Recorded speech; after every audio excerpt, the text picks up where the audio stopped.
an Unspoiled Network podcast. This is Spoil Me, covering Cradle, Book 8, Wintersteel, Chapters 6 and 7. In these chapters, a whole lot of things happen, but what really stuck with me the most is that Little Blue hugs Yaren. And it really got to me like a lot, because I've just been recently listening to the older books where Little Blue wanted nothing to do with Yaren, and it just like really got me in the heart a lot. Welcome to Spoil Me.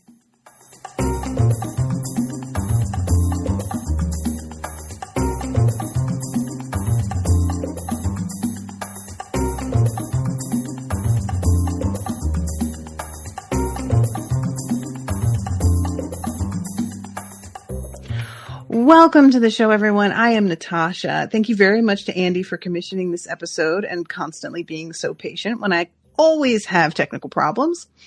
So these chapters were really sad because this is when Lindon has to be separated from his friends. And when we know that Lindon's revelation to reach Underlord is that he doesn't want to be worthless anymore, the fact that he's the only one that didn't make it and he watches all of them get sent away for their apprenticeships, basically, that is a nightmare for this kid. And I know that I was like, last episode, I was really frustrated with the fact that he didn't appreciate how far he's come. But that was like in the context of what was happening at the time and how whatever was going on in the moment seemed to like remind him of, oh, I'm not good enough. But so in that situation, I was just kind of like, dude, can you not right now?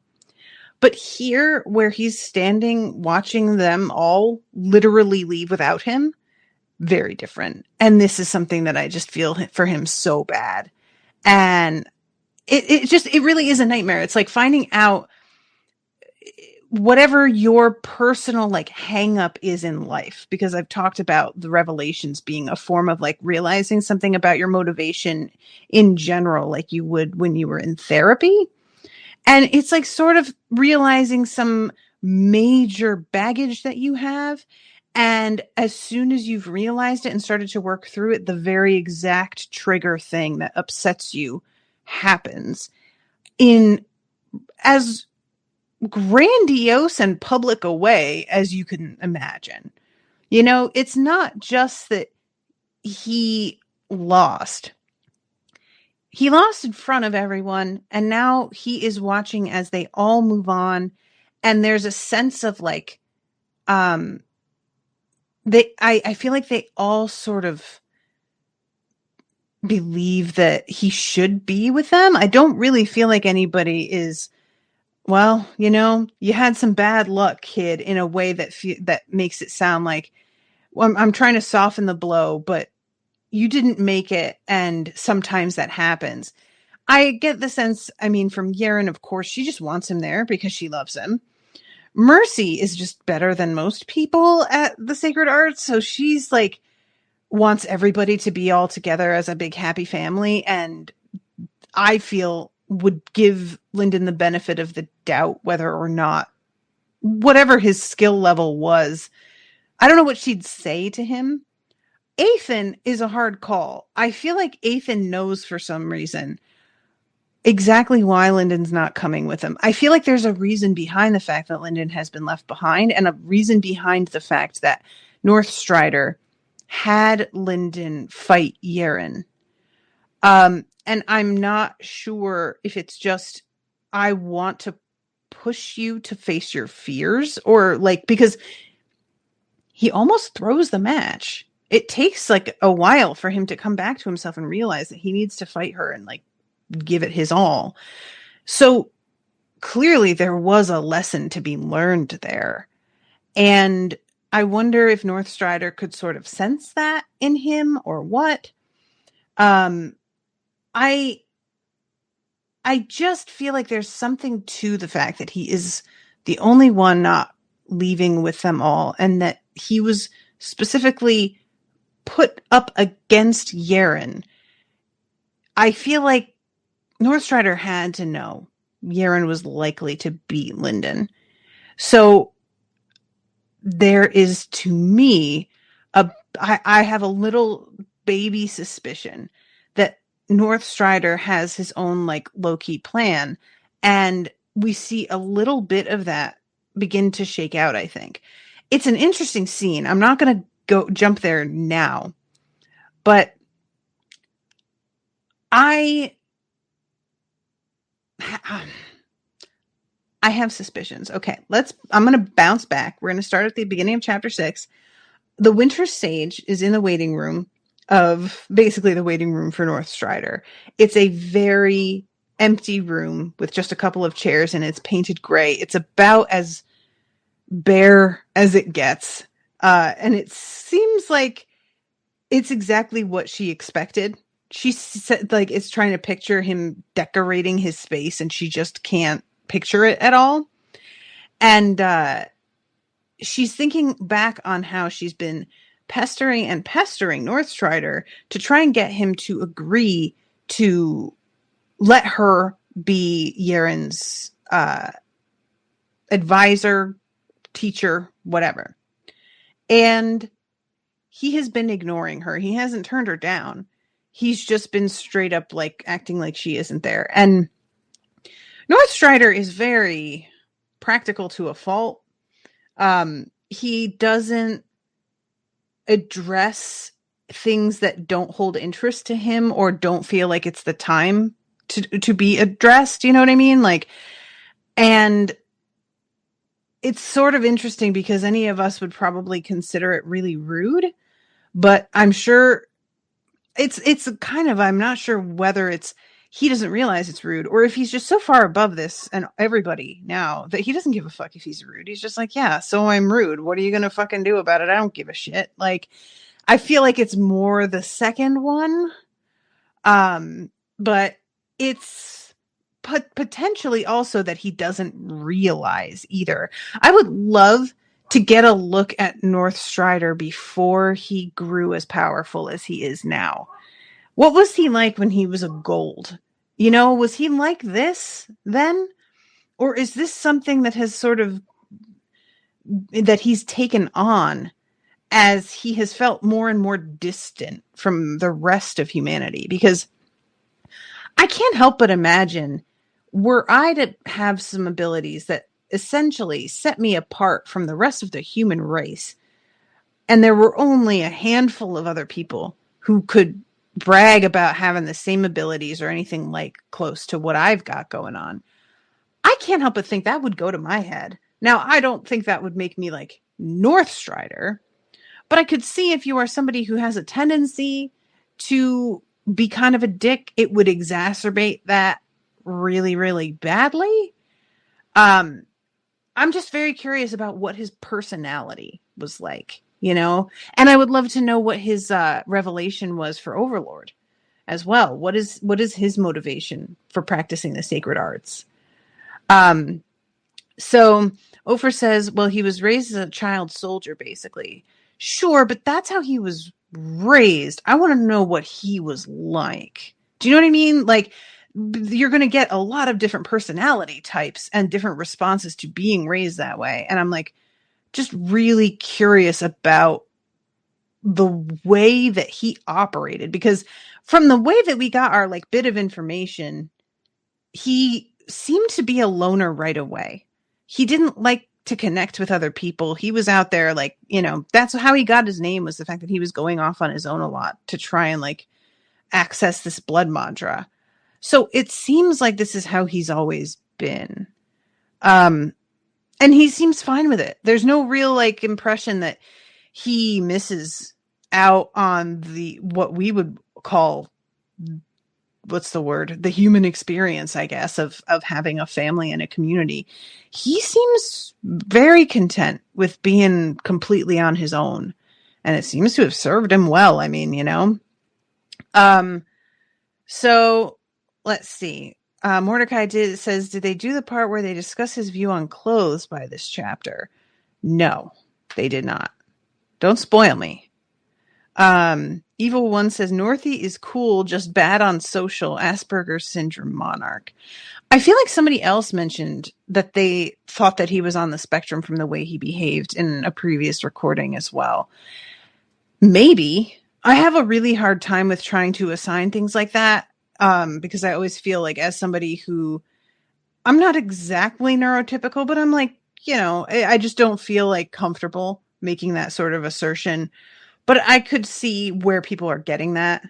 And it's just, I want to say that it's not, it's like more that he is so single-minded that he is incredibly practical, but I keep being reminded of the way he behaved with Harmony and the way that he set up that like video of himself to greet whomever was coming in to get ghost water, and how he was like, you'll know that you'll always be indebted to me.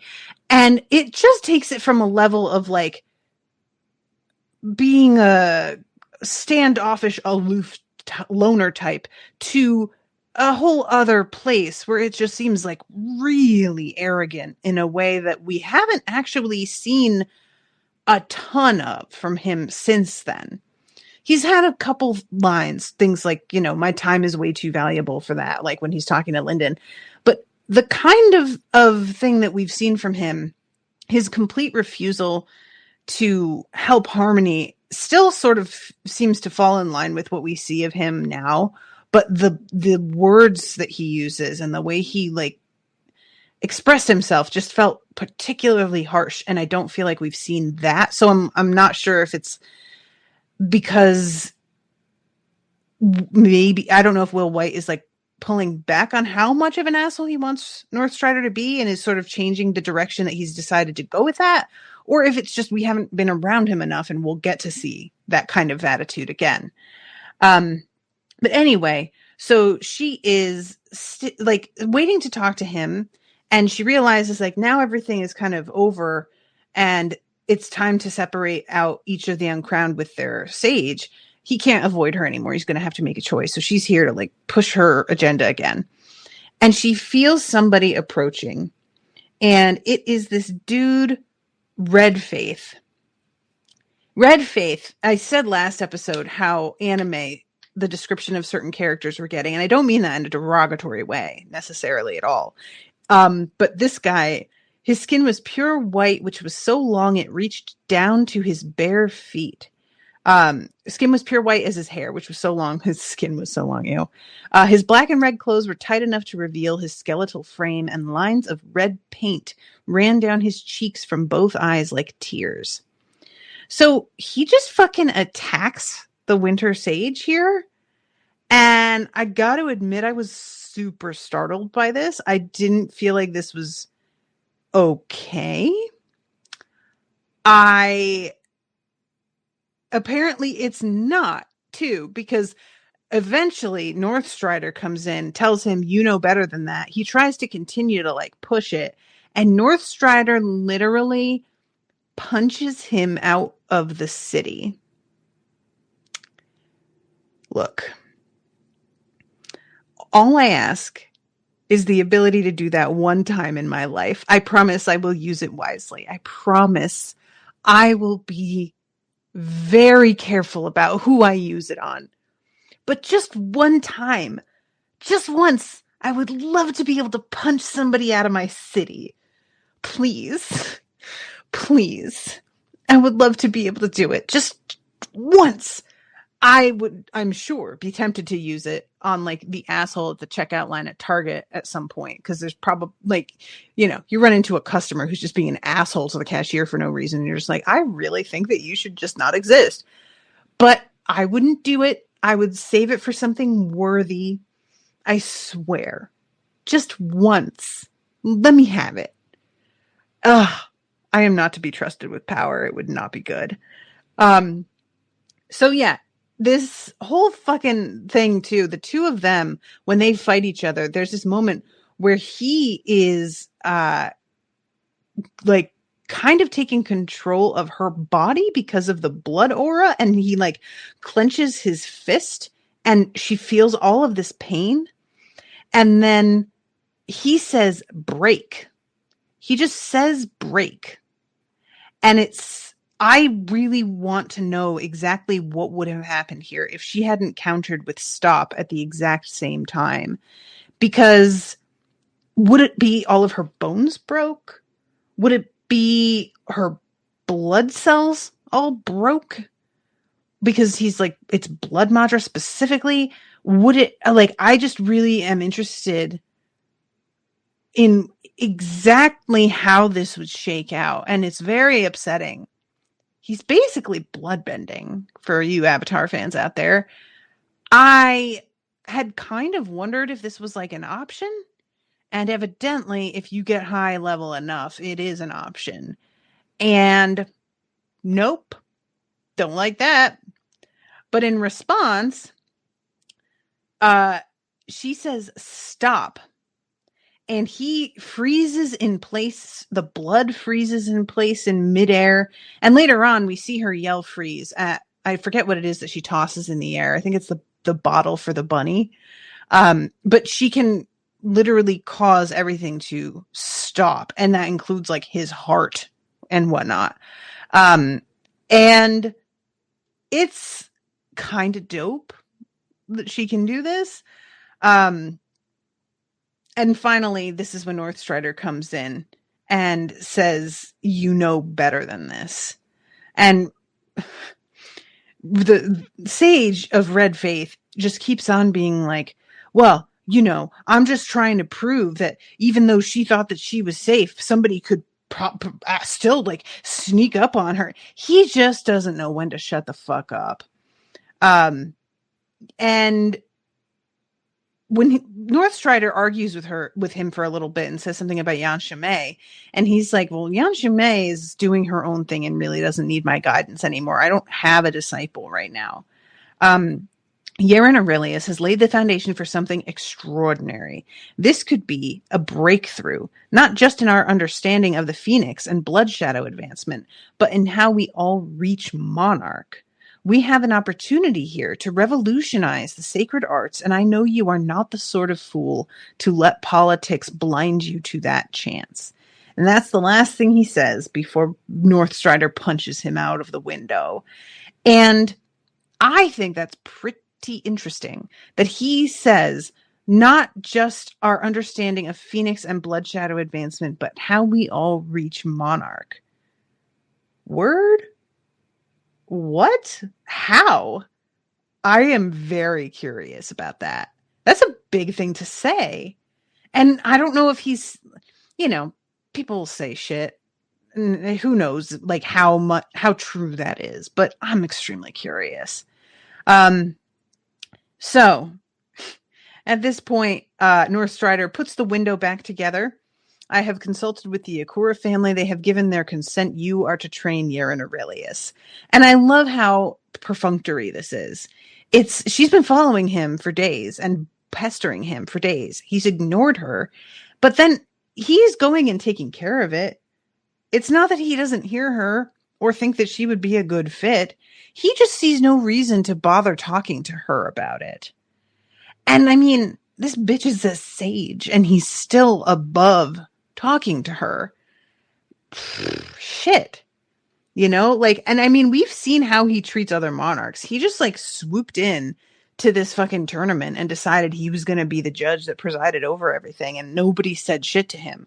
So evidently, even amongst monarchs, this man is just a little bit more than average.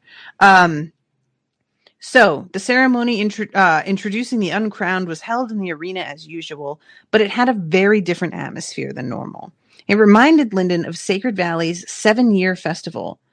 The 8 towers that held the audiences remained in place, but the arena floor had been replaced with a pool of shimmering light that slowly shifted from one set of colors to another.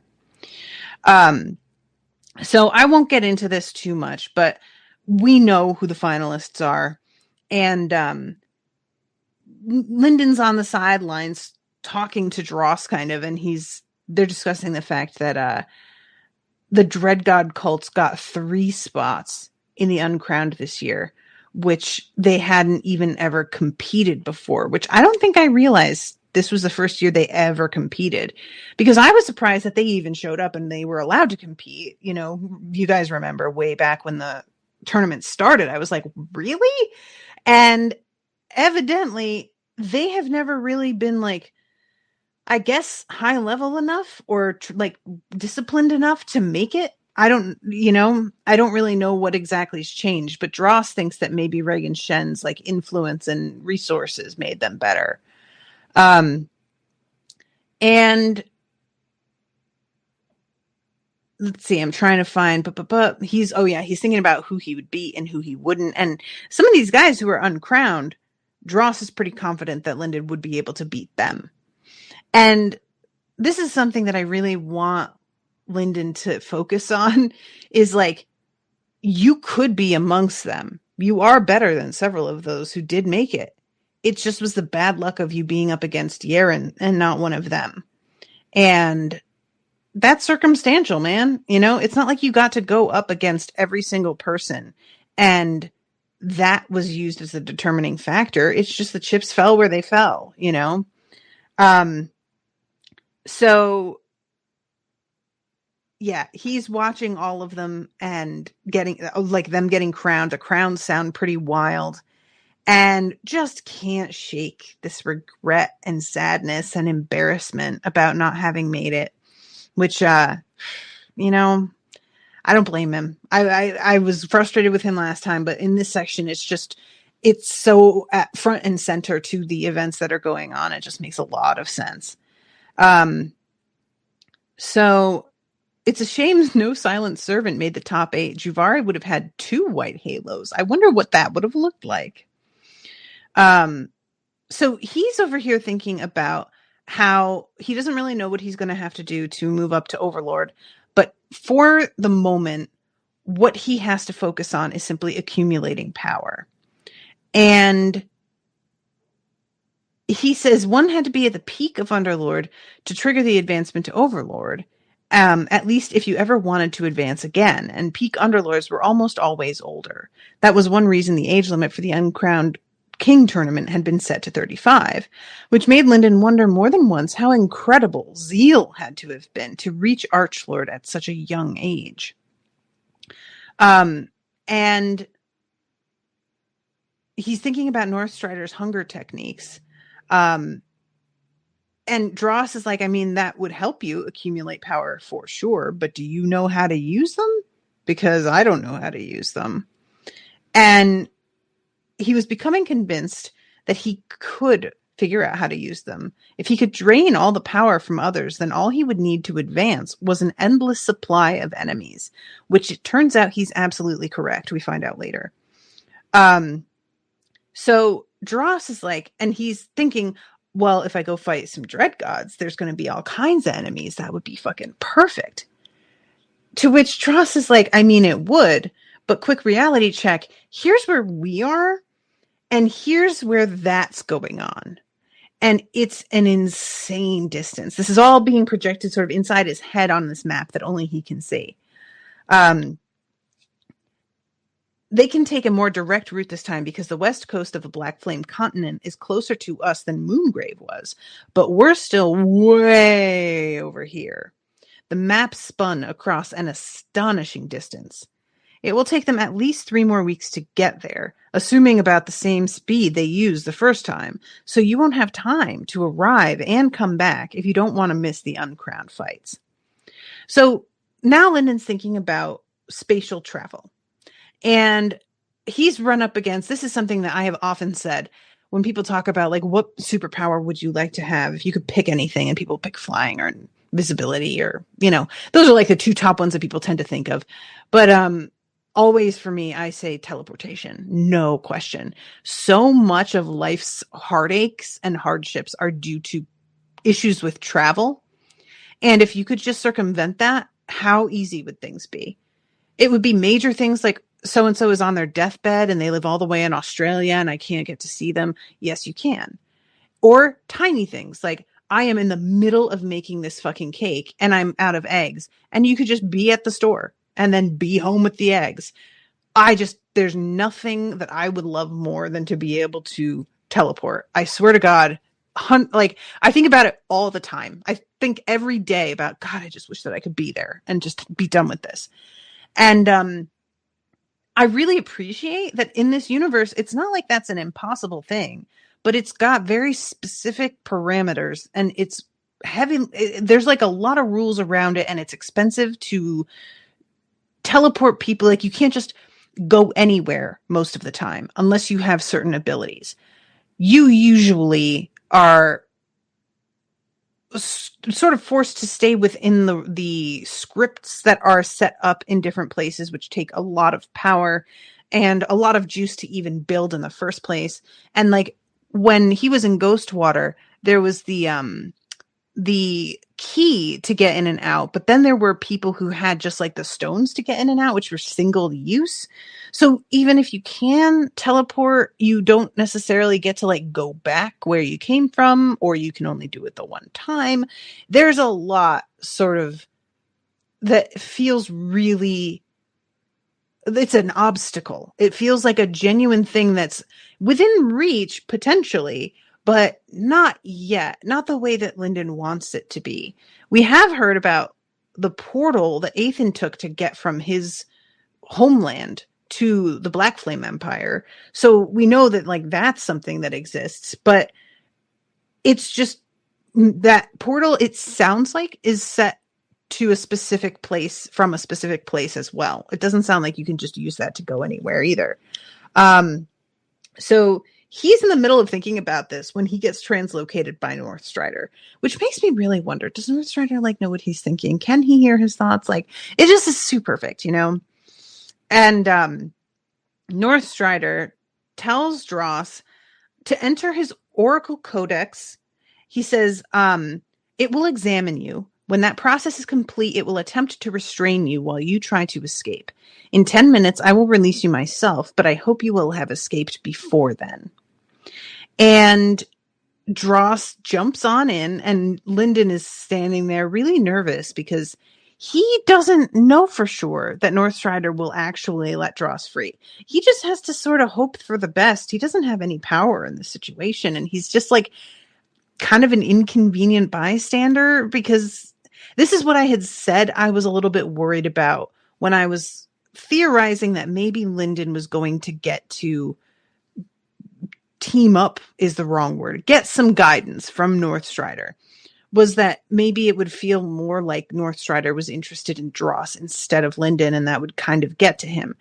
And it's not even a pretense here. I mean, that's clearly the thing that Northstrider is interested in, is Dross. So he tells Lindon that he can wait, and Lindon tries a couple times to start conversations, says he's glad Zeal made it as far as he did because Zeal's one of Northstrider's people. He tries to say, tries to ask if there's anything he can do to assist. And then finally he says, if you don't mind telling me, what are you testing Dross for? The other two things did not get a response, but this does. And this is a pattern. We'll see it again in a second, and I'll get to that. I'm examining him to see if his initiative and ability to propose solutions are tied to his personality and self-awareness. I'm also testing his capacity and resolve, as well as his spiritual structure. I would like to see if replication is possible without waiting 50 years. So Lindon here kind of takes this as like encouragement to continue talking, even though I don't feel it's necessarily what Northstrider at all intended. But he starts talking about his training and that he's watching Ethan fight, and that he's, has sort of used some of what is going on with Ethan to inform his training. And I've begun to believe I'm not leveraging every weapon I have to its fullest potential. And he flexes the white fingers of what had been his remnant arm. And there's this long pause where he really begins to think Northstrider's not even going to answer him. And then all of a sudden Northstrider asks, did Dross show you the memory he took from me? Which I was so glad, because I think I said when I talked about the memory, I was like, Dross probably knows he took that, right? Like, I don't feel like they got one over on a monarch. And I don't know if Northstrider purposely gave Dross the memory, or if Dross took the memory and Northstrider was just like, yeah, all right, you can have that, I guess, it's no big deal. Or if he noticed it was gone and just decided to like wait and see what they did about it. Who knows? But he is aware it's something that Lindon had access to. And he asks about what aspects does his Madra have. And I really was so thankful that Lindon didn't lie to him, because there's no reason to lie to somebody in the position Northstrider's in. You're not going to fool them. You're just going to embarrass yourself. Don't bother. There are people like this in the world too, that just, some people have a really good instinct for telling when someone is lying. And it's just, then there's also people who are bad liars. There is nothing like watching a bad liar try to lie. Oh God, the cringe. It is so embarrassing. So he tells him blood and hunger. Northstrider returned his attention to the shimmering orb. Hunger Madra is perhaps the most dangerous aspect to its user, but danger, properly harnessed, is opportunity. So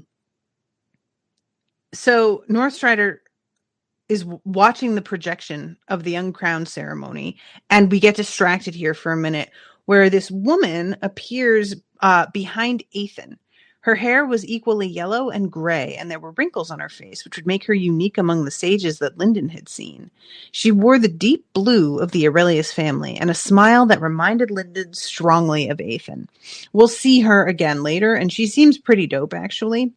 At this point, Dross comes out of the codex, and he's victorious.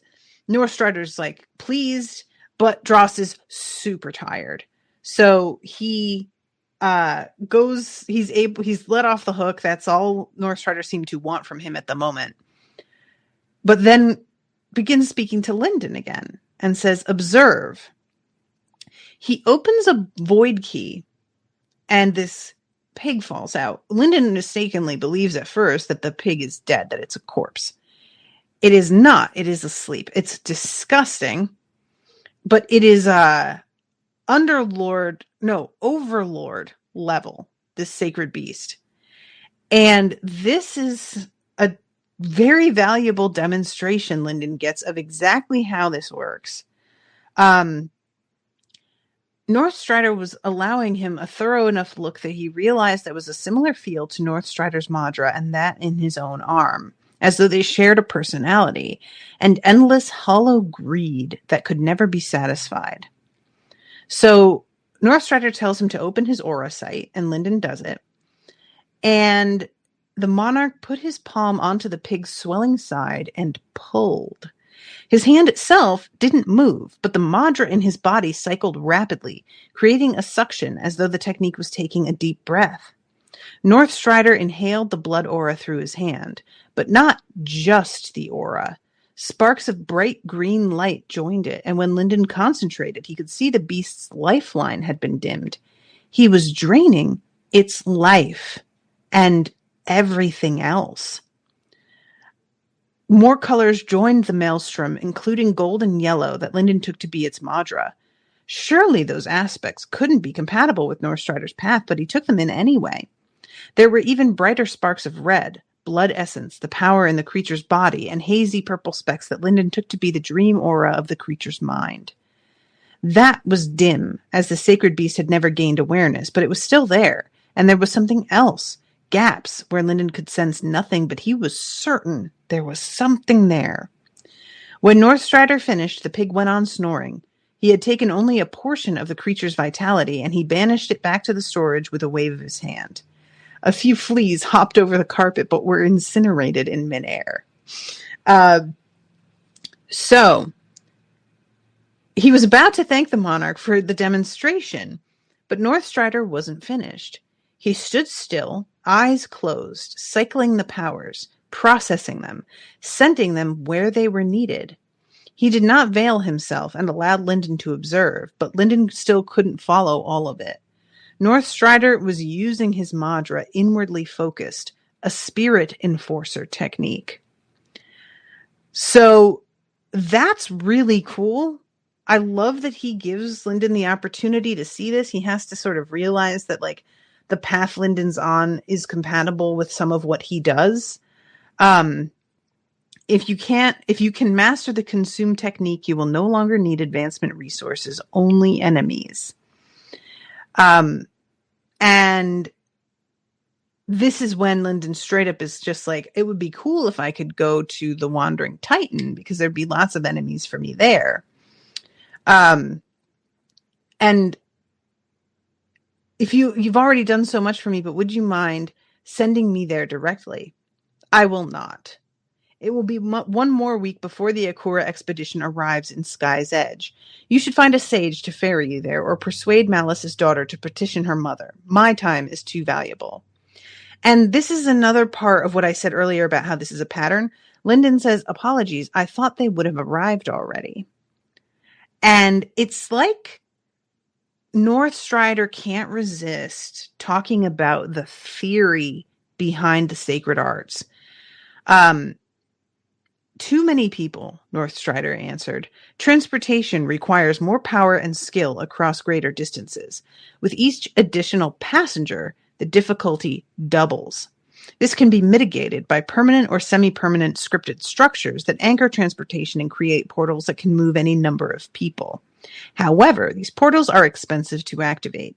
It is usually better to take the time to travel normally. In this case, Malice found the situation important enough to fuel one such pathway. It will shave weeks from their journey. So I just think it's really fun that, like, when Lindon is trying to make small talk, Northstrider has no fucking time for him at all. But when Lindon's like, oh, I thought that our magic would work this way, Northstrider's like, no. Here's how that goes. He can't, like, that's the stuff that he wants to talk about. And I don't necessarily think it's just like, I don't know enough about Northstrider yet.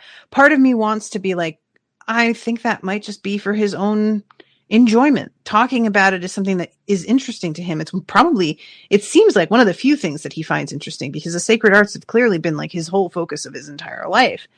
So it could just be that. It could be because he is sensing the danger that's obviously headed their way, and he's trying to level Lindon up and sees that it would be beneficial to him to use some of what Northstrider's path is. It's unclear exactly what his motivation is because he doesn't share anything with anyone. So we know that he gives a fuck about the safety of people.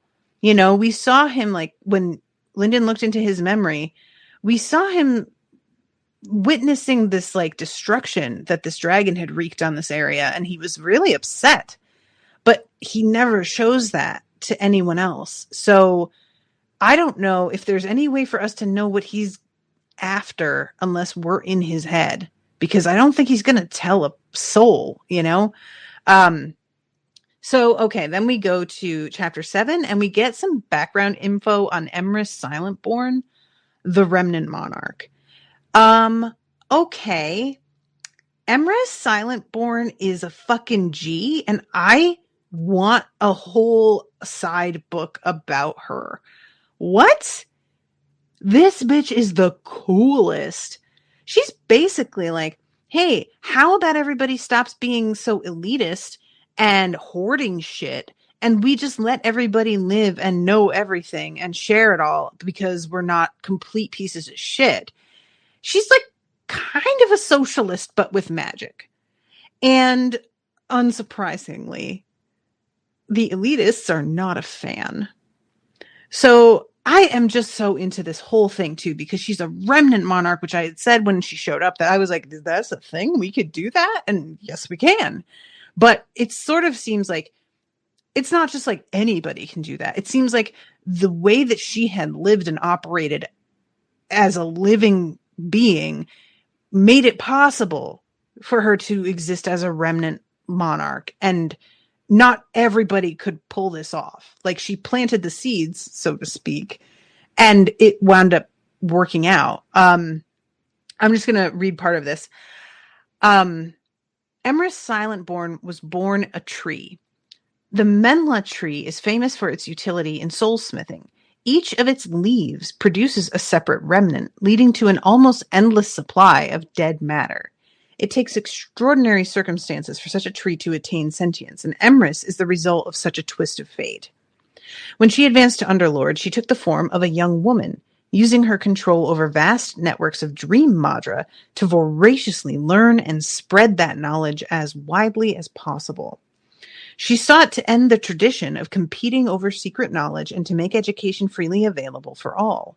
She spent her lifetime advancing science and civilization across the Everwood continent. So eventually, some monarchs join up and have her assassinated. The remnants that fell from her leaves spread far and wide, defying all attempts to hunt her spirit down.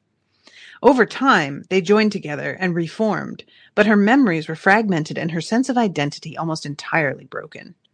Fortunately for her, she had spent her life leaving memories all around the world. With her rebirth came wisdom. While her purpose never changed, her methods did. She is now more subtle, and the other monarchs consider her both generous and harmless. For she spreads not the sacred arts, but the gift of language, ensuring as best she can that the inhabitants of Cradle all understand one another. She protects her homeland, but she stays out of competition for resources elsewhere, so her rivals leave her in peace. They do not have the depth of understanding she does, and they do not realize how powerful cooperation can be. Listen, I love this. I can't tell you guys how much I love it. I want to eat it. I love this. It's so interesting. We haven't had a lot of characters who are just into altruism. You know, it's not like we haven't had characters who want to do the right thing. But there's been a distinct streak of like competition to most people we've met. One of the few that does not seem to really have that is Mercy. Like, she's sort of forced into competition when I really feel like if she were left to her own devices, she would mostly like compete in theory, but she doesn't ever want to like upset people, you know? But Emrys is like out here really trying to accomplish, like, she's got some idealism and higher principles in play that are so elevated that other people haven't even considered that's what she's trying to do. And that is really impressive and pretty. It's because of the way that this world functions and the fact that she will have as long a life as she does. That's something that she could actually accomplish. This isn't like just one person attempting to make a major difference within their short lifetime of 80 years. She can keep like influencing things for God knows how long. I mean, she's already a remnant. So what? I don't know what it would take to kill her really to get, because you can kill a remnant. We know that, but remnants don't have a lifespan of their own, right? Unless she's killed by somebody, she's basically going to live forever. If I'm not mistaken. I may be wrong about that. So as long as she doesn't draw anybody's ire, draw any attention to herself or what she's really trying to do, she's just going to be able to just keep doing this. I am here for it. I am a big believer in the power of education. And I know that that's like something that comes across as really trite because it sounds so like, oh yeah, well, the children of the future. But like, sincerely, for example, the United States has a major racism problem. It's really, it's the crack right through the foundation of how our country was built and functions. And yet so many people don't see that our foundation's in pieces. That's how big a problem this is. And they don't see it in some cases due to willful ignorance, but in some cases they genuinely don't know better because our educational system has whitewashed our history lessons. And as a lot of us have seen over the past few years, because many people out there are beginning to search out more information regarding American history in more modern, because, you know, all of us know in theory about slavery, about the displacement of Native Americans, but a lot of us don't realize how recent a lot of horrific atrocities were, how recent a lot of breaking of treaties were and are. And we go to great pains in this country to leave that stuff out of the narrative entirely and make it look like, oh yeah, that was an unfortunate thing that happened way back when, but we fixed it. We're done now. We don't have to worry about that. And I'm just such a believer in that if people really were taught how pervasive it still is and got to know our true history, I believe that there would be a lot deeper understanding of how systemic it is and how much of a problem it is. And I feel like Emrys is sort of, she has realized, like, people who try and educate the public about racism and systemic problems like this are targets. Y'all just, it's not stuff that makes it into the news. But if you guys look up people who were leading, for example, a lot of the protests at Ferguson, or there have been a few straight up assassinations, people who were murdered, and there's no question they were murdered. And it's not really talked about in the news, but they were a threat just because they were trying to educate and organize. It's just the reality of the world that we live in, that it is to the benefit of people in power for masses to not have certain information, because that empowers people. If we know better, we'll try and do better. And for a lot of people, they can't have that. And so Emrys just trying to go out and like spread knowledge sounds like such an innocent sort of pursuit. And yet it is so dangerous. And she's just fascinating to me. I want to know all about her. I want to like talk to her. She sounds like somebody who in the long game is going to be really, really significant. And I'm just super excited about it. I just got to tell you guys, because I love this. Suggested topic: the Silent King and Emrys Silentborn. Continue denied. Report complete. Okay, he loves to drop those in there. Oh, would you like to know about this other significant thing? No? Oh, I guess we'll wait till later. Oh, okay, Will. Stop it. So, we have Lindon saying goodbye to his friends. And I already talked about how fucking heart-wrenching this is for him. But also, it's just, Mercy is so, like, enthusiastic about their friendship. Dross even comments on it. I love when she runs up to him and throws her arms around him, that Charity, like, raises an eyebrow. Charity is just so contemptuous of people showing their emotions at all. And it's interesting that when Mercy's thinking about who could possibly take her mother's place, she thinks that Charity couldn't do it because Charity is unknowable.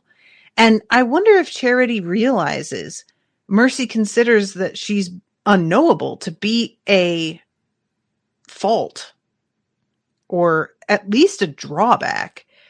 I want, like, because she seems to cultivate that unknowability purposefully and approaches it, I think, as if that is an advantage to have. But I can't tell if does she not want the job of leading the family? Would she be glad to know Mercy doesn't think she'd be a good fit for that? I don't know.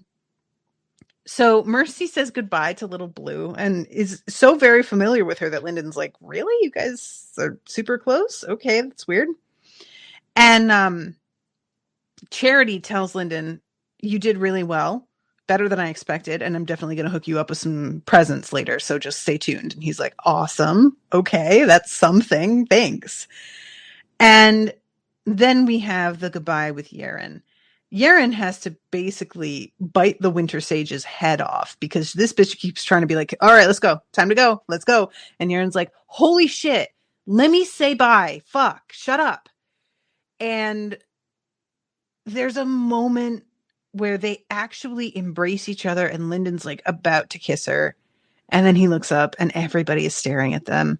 And it's just so awkward. And I was just like, fuck, you should have just done it anyway, buddy. You really should.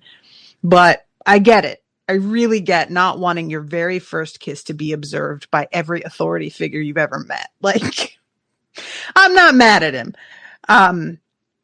And she says, you know it's going to be a gem when the fortress is finished and we can just leave. Head home, you and me, and we can take our time. Everyone else can go rot.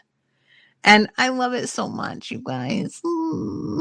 My babies.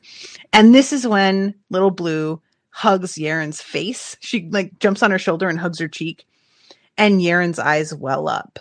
And I swear to God, guys, I went back and was, listening to the Black Flame book. And Little Blue comes, like grows in that book. And has to be persuaded to help cleanse Yaren's channels because she doesn't want to touch her or go near her due to the blood shadow. And Yaren's honestly very hurt by it, even though she's trying to pretend it doesn't matter. And so it just makes it so sweet here when she throws herself at Yaren and is obviously really sad. And I loved it. I really liked it. So this is when Ethan gives Lindon 2 gifts. First, he gives Lindon a dream tablet about his path. And it's an awkward moment because Lindon thinks he's doing this to try and get Lindon to use that path. And Ethan's like, no. No. I'm just saying this will be helpful to you. Like, it'll give you some ideas. I don't think you're going to take my path. That's fine. And then he gives him the fucking, the technique library, the Aurelius technique library that we saw him going through in Black Flame before he actually chose the Black Flame path, when Ethan was clearly manipulating him to take the path that he wound up with. And I had been thinking about this when I was like listening to that section again, and I was like, man, I wonder if he's ever going to like go look through those techniques again, because he's doing a lot of studying when he's with the Akura family about like, oh, how can you tell what technique somebody's about to use and yada, yada, yada. And I was like, that would be really handy in conjunction with all of that information. I wonder if he'll ever see that again. And yes, he will. And this, so when I was saying earlier about how I wonder about Northstriders choosing Yaren to go up against Lindon, I wonder, I don't like to think that Ethan has influence with Northstrider or that they would even have talked to each other. But Ethan can see, that's like his whole thing when he advances later, which is hilarious, BT dubs. He maybe planted a seed or two to make that happen, because I could see Ethan realizing Lindon doesn't need to be with a sage who tries to teach him how to do the sage thing. He needs to figure out a new path that's very like a combination of things that he's already got going on, and that there isn't a sage that suits him and will get him where he needs to go. So Northstrider is really ideal in terms of the type of Madra that he works with. And honestly, Lindon's so into the theory behind a lot of the sacred arts as well. He's the guy fucking keeping all of like these journals and everything that he's, when he was writing it all down. And he, in some ways, him and Northstrider are very similar in that way, that the sacred arts fascinate them for their own sake to a point, And I just can't help but wonder if, because Ethan gives him his own path, but with no interest in like making Lindon take that path, and then gives him this library, it's very much like Ethan's figuring, You'll figure something out. Don't worry. You don't need to take a path that exists, but these will give you some really good ideas. And I bet you'll put them together and come up with something bonkers. And I can't wait to see what it is. So I can't either. I'm very excited to see what it is. But really, for the rest of this section, after everybody says goodbye to him, we don't see Lindon again this whole section. We go off with everybody individually and see how things are going with them and their sages. So Athen winds up with the Sage of 1,000 Eyes is her title. I don't know if we actually do we get her name. I feel like her name is mentioned one time, but I don't remember what it is. But Claudia, I'm going to say Claudia. Sounds like all right. They are in a kind of it's a sort of like underground bunker type situation, and it seems like a pretty bad situation in terms of the way the family's fortunes have shaken out, but they're doing the best they can with what they've got. They're at least pretty secure. It's mentioned that there's enough protection that a dread god could walk across the top of them and the place wouldn't even shake. Oh my God. Ofer, I forgot about that. Athen being dramatic in the portal thing. I forgot. He's telling, because Lindon asked for tips on advancing to Overlord, and Athen, I'm trying to find the spot. Think about the will behind each of your 3 types of Madra, the significance, the intentions. What do they have in common? Is there one purpose that unifies everything you can do? Think of how others see you. What are you to them? This perspective will help you understand your revelation. Remember, Lindon, remember to visit a barber. A barber, Lindon. Your hair lacks volume and and then the portal closes. I swear to God, this motherfucker is insufferable. I love him so much, but also just for a second, Athen. Fuck. So the sage asks Athen, why haven't you advanced yet? And he says, fair play? You think it's still time for that, do you? And I'm assuming when he says fair play, he means his people that he is trying to get to his level, that they are there now. And she's sort of like, okay, well, they're at your level now. Do you need to really worry about that? And it says, he had initially stayed at Underlord to avoid making Naru Huan feel threatened. Then he was waiting on Lindon and Yaren. He wasn't worried about his own advancement after all. But now that the Abaddon were descending and dread gods were stirring, he sighed. Just when they caught up to me, this is going to annoy them. So he just straight up goes into this like closet full of special items, and he advances in like a heartbeat. It's nothing. And then comes out and is like, all right, cool. You ready for dinner? And that's it. It's nothing. I really do enjoy him. I can't lie. And his revelation is I see. It wasn't as simple a statement as it sounded. It described who he was. Athen was one who saw. So I wonder how simple most people's revelations are, because it sounds like his is unusually simple, and I'm not sure everybody's is like that. But I really don't. I'm going to have to think over what I might guess everybody else's is. I don't know. And I love trying to think of what mine is, like, who am I? So, okay, we go to Mercy, and she's with Charity, and Charity asks if she's scared, and she's like, yeah.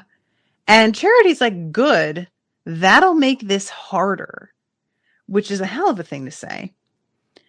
And it turns out that page 5, which is like full of Overlord power, is about learning to master fear. And it's not necessarily master fear in I am now not feeling fear anymore because I have mastered it. The word that Charity uses is endure fear, which I think is a very good summation of how that goes.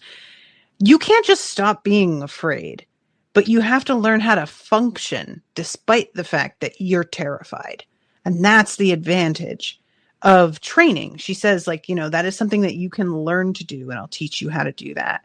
And it's really interesting. Like, Mercy goes into this page in a sort of like, it's like she's mentally being taken somewhere else and thinks at first, oh, okay, I definitely am scared. I can feel that there is something here, but I'm getting through it. I'm still cycling. I'm still in control. And then like this fucking thing comes out and just freaks her out. And she flies right out of the sort of projection that she's in.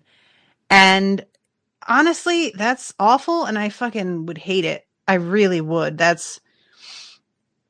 I have a real hard time with being afraid. I have a tough time watching like scary movies and stuff. It is draining for me, and this would be bad for me. And if she didn't learn the ability to defeat Safara herself, that meant she was leaving the task to Yaren or Athan, and she couldn't allow that. She had spent too much time trapped at Logold, letting them fight on her behalf. Not anymore. And then we go to Yaren.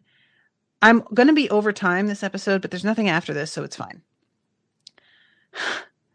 This bit with Yaren starts off with, as anybody without a chipped head would expect, the headquarters of the Frozen Blade sect was in the snow. I love how Will White makes sure that we know we're with Yaren, because she just says, like, that's how she observes everything, She's very matter of fact. She's very, like, there's an edge of sarcasm to everything.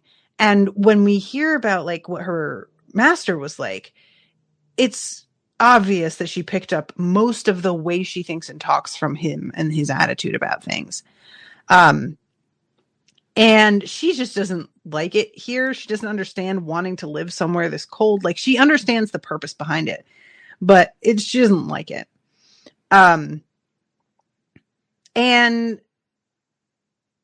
she's thinking as she's like walking around how much more painful this is than what she expected, because the last time she was here, she was with her master, and it's just bringing up a lot of unexpected memories for her. And anybody who's gone through grief and grieving for someone you've lost knows that it's the things that you didn't really think about that will suddenly get you.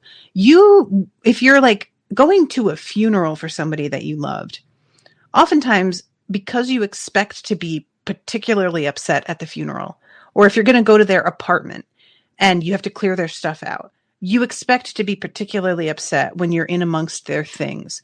And so in a way, you create a bit of armor for yourself with that expectation, mentally preparing for this to be difficult for you.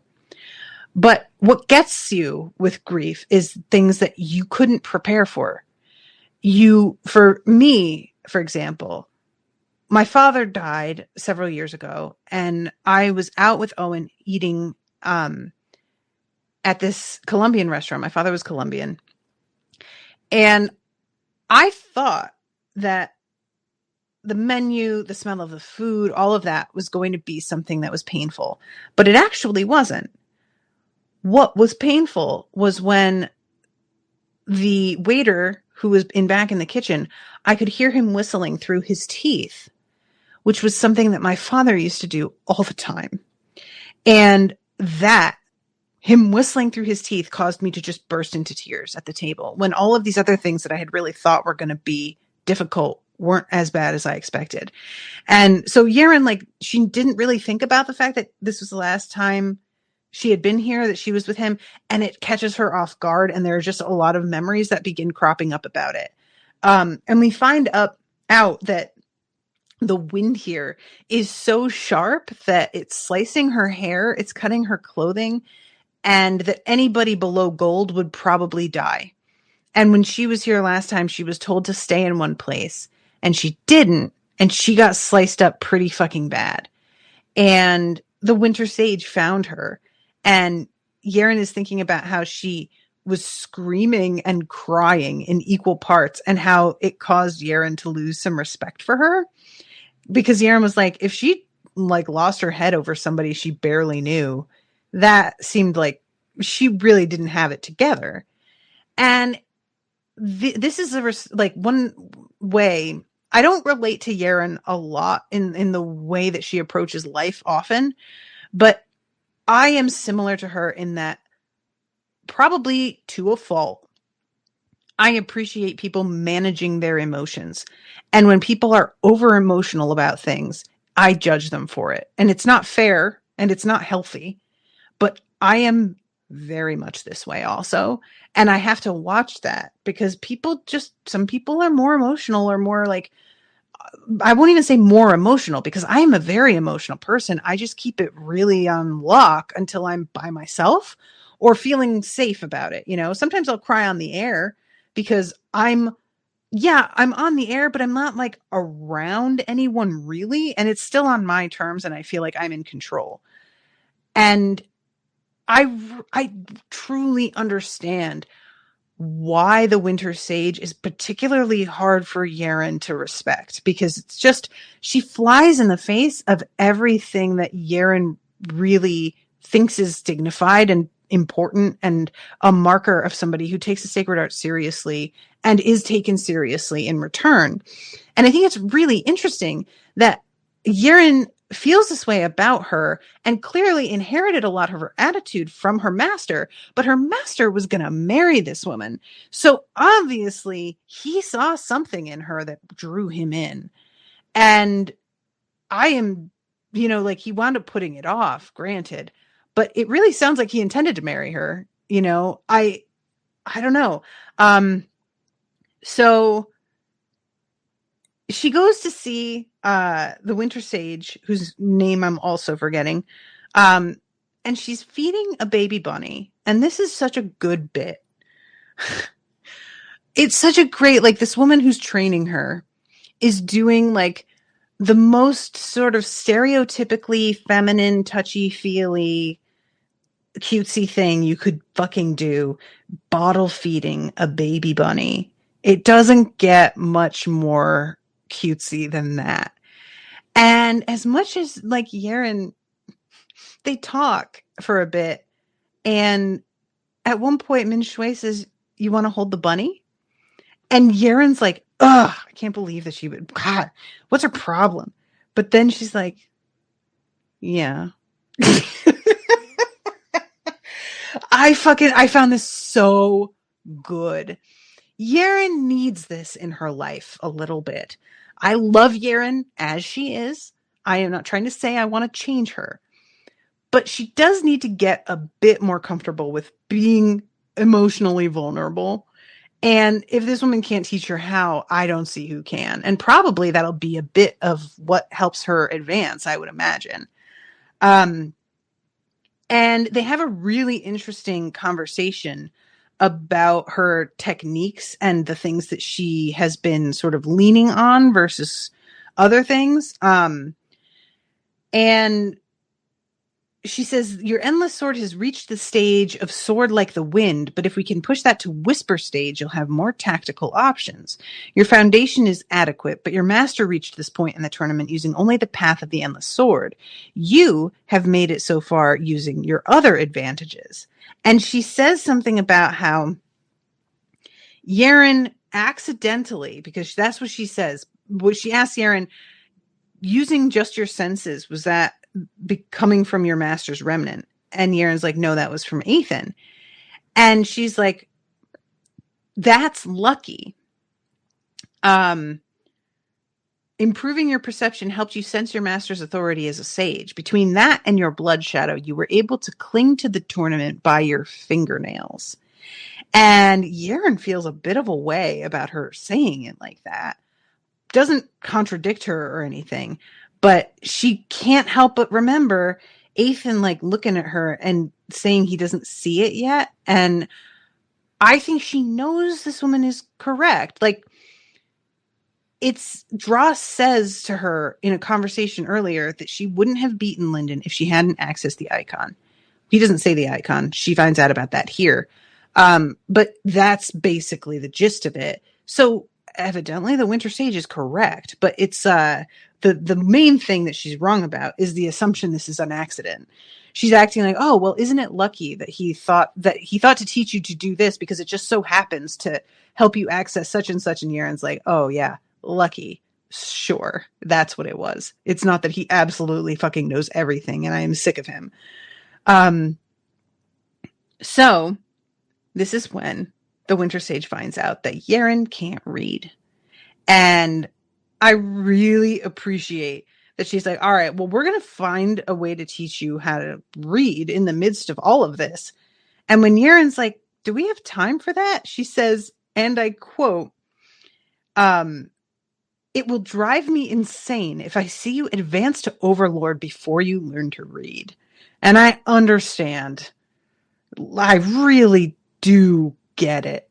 You know, like, yeah, she's able to get by without being able to read yet, but I can totally understand how, especially considering that she was in a relationship with the guy who was teaching Yaren, that she maybe takes it a little like personally in a weird way, that the guy that she loved enough that she was going to marry him didn't have the priority of teaching her to read, a basic thing, as well as train her in the sacred arts. Like, I would feel a bit of a way about it as well. Now, whether or not it should be as much of a priority as she's making it, really, okay, maybe not.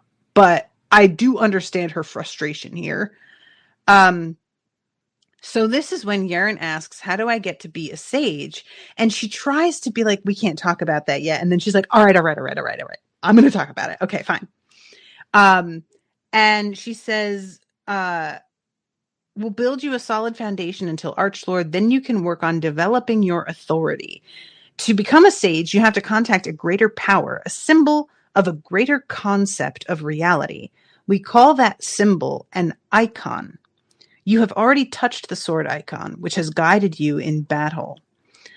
The first step is you yourself becoming a symbol of swordsmanship. In my case, I manifested the winter icon first. I became a symbol of ice, of cold, of all the things that freeze and are frozen. Only later did I also reflect the sword icon. And this is when she does the demonstration of tossing something, saying freeze, and it stopping, which is a neat idea of a version of freeze. You know, like, I think that's kind of cool. Sages and monarchs can command reality directly, but as you can imagine, there are limitations. We can only affect the world in certain ways related to our icons, and we call the scope of that power our authority. So at this point, somebody comes in with a bunch of stuff that is full of, I would guess, like, natural treasures and artifacts and things, and Yaren's blood shadow surges out of her and she can't control it. She holds it, but she can't pull it back, and the sage says return and forces the blood shadow back into her body. And the sage is clearly really fucking ready for this parasite to be off the table. She feels like it's sort of a fallback for Yaren. And Yaren's like, yeah, it is. And I wouldn't be here without it. You said yourself. But what the Winter Sage wants her to do is completely starve it, which I'm not sure that's the way to go here. I get it, but like, she can't get rid of it, man. I don't know if, like, letting something starve, doesn't that make it more dangerous? I just feel like that's not a great way to go. So yeah, eat up and do not give a scrap to that parasite is the last line in this section. So that is the end. And I'm so over time, but what can you do? I just really am fascinated to see what everybody does when they're on their own time. I know how sad Lindon is to not be joining them, but I have a suspicion this is going to be better for him somehow. I think that there are probably opportunities that he's going to run across that he may not have were he competing still. So I guess we'll just have to wait and see. Thank you guys so much for hanging out with me. I'm so sorry about how late I started with the technical problems, but I really appreciate your patience. Thank you again to Andy for commissioning this. And there'll be another episode on Friday. I believe that one starts at 5:30, if I'm not mistaken, Central Time. So if you are able to, I will see you then. And until then, toodaloo, motherfuckers.